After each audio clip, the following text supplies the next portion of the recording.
Union BNP এবং সকল অঙ্গ সংগঠনের নেতৃবৃন্দ এবং প্রিয় সামনে উপস্থিত কর্মী ভাইরা, আসসালামু আলাইকুম। আমি আমার বক্তব্যের শুরুতেই গভীর শ্রদ্ধার সাথে স্মরণ করছি আপনাদের ইউনিয়নের সাবেক মেম্বার আব্দুল জব্বার সহ এই ইউনিয়নের যে সমস্ত নেতৃবৃন্দ ইতিমধ্যে এই স্বৈরাচার বিরুদ্ধে আন্দোলনের পরে ইন্তেকাল করেছেন, তাদের সবার আত্মার প্রতি গভীর শ্রদ্ধা নিবেদন করছি এবং পরিবারের সদস্যের প্রতি গভীর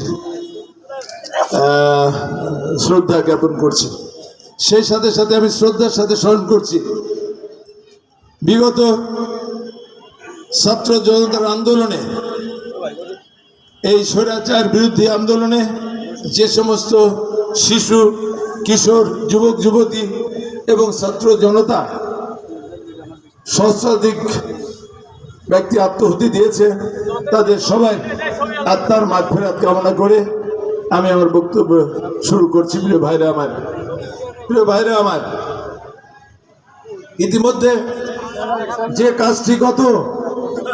18 বছর রাজনৈতিক দলগুলো আমরা করতে পারি নাই, সেই কাজগুলো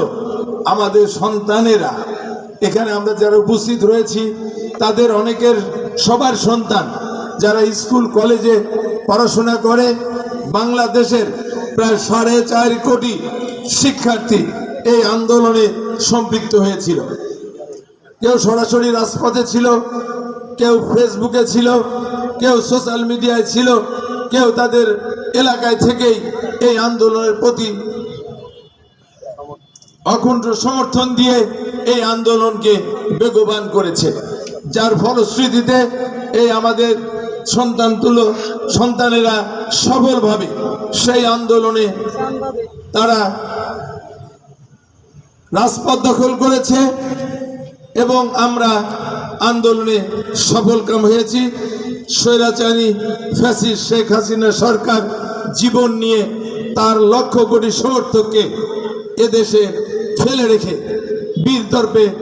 পলায়ন করেছে।